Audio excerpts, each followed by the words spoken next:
peaceful and more centered. Okay, take Gelbards and the Cowlers, take one. This is how it all began. I don't remember what year it was, but in February, we went skiing up in Lake Tahoe. Mary, myself, and I think it was just John. It was late in the afternoon, and I was on the lift with John, and we were talking about his social life in the San Francisco area. And he was telling me just how wonderful it was being a single guy in his 30s in the Bay Area. He said, Dad, you can't believe the dates I have and how much fun I'm having. And I took that in, and we continued on to other subjects. That was February. About 2 weeks or 3 weeks later, we were speaking to our daughter. And our daughter said to us, Hey, John has a girlfriend. And we were shocked. Now, we had no indication of this. And this was probably early March. In the early 2000s. And they knew, and we knew, that John was coming in for Passover, as well as Bryn. So we couldn't wait to talk to John about the situation, but we felt we had to do it delicately. Right.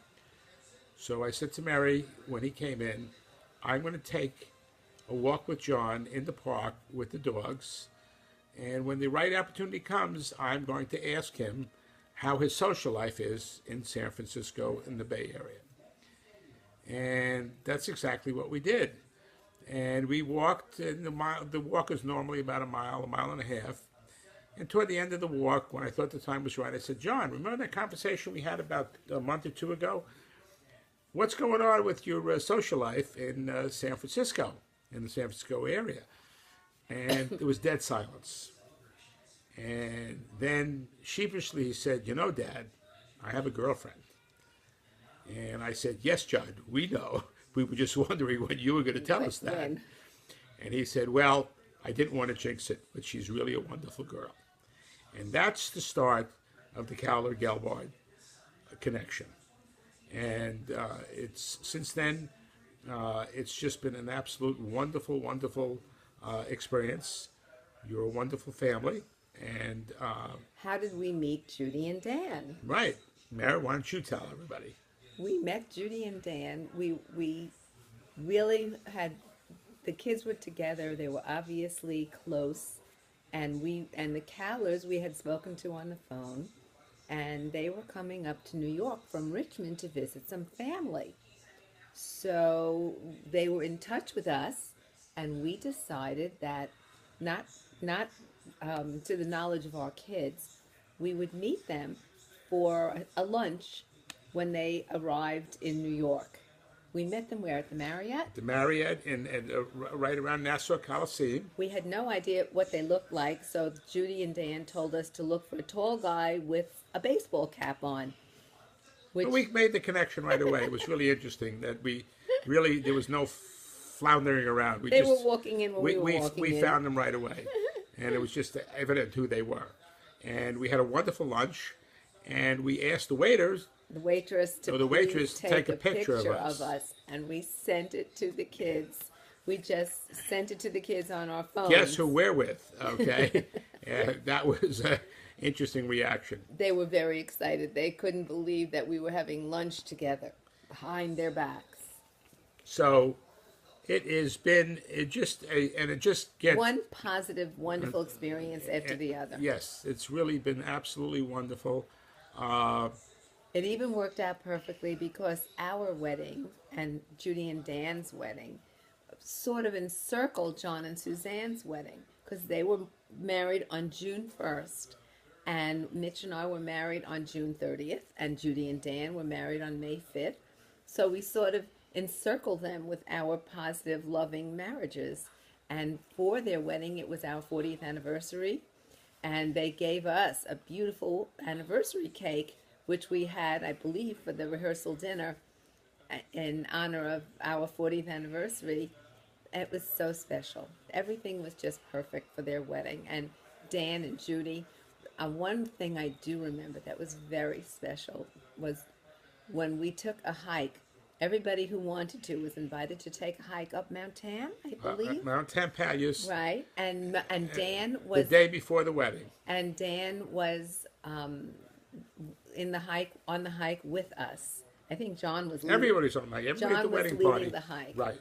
And you know how John walks. He's very fast. And some of us were not as fast as John. And Dan was just instinctively making sure all of us were getting up the hill, climbing the mountain without any mishaps. Because our friends even said to us, what a nice guy Dan is. He's making sure all of us get up to the mountaintop without any accidents. And that was another special thing that we Now, noticed. begrudgingly, he had to be a Yankee fan because I'm a Yankee fan and my son's a Yankee fan. Well, Though the marriage wouldn't have been approved. I could tell he hated every bit of it. As far as basketball, college basketball, this is a real problem because in the ACC, Syracuse has joined where Mary and I graduated, and Dan, went to UNC, and our son John went to Duke. So that's a bit of a mess, but it's fun to squabble over. We can't really express enough just how wonderful it's been. We've seen so many friends who and their children, they get married, and there's no relationship whatsoever with the in-laws, but in this case, it's entirely different. We couldn't feel closer or, happier. Or more love. Or more love for you guys. And Dan, I know you're going through a little bit of a tough time. We've spoken to you many, many times. You sound absolutely great. You have the right mental attitude, and we know you're going to make it. And we're all going to celebrate. And we can't wait for you, as we've discussed before, to join us out here in California at Camp Gelbart. We've already christened or named the guest house in our new place the Cowler Mansion. So we're really looking forward to seeing you. And all your children, and Laura, and everybody's Astrid, welcome. and Andrew. And on that note, happy 70th. We should all celebrate our 100th together. Absolutely. Hear, hear. God bless. Happy birthday, Dan. Happy 70th. Mwah. Love you. We Bye-bye. love you. Bye.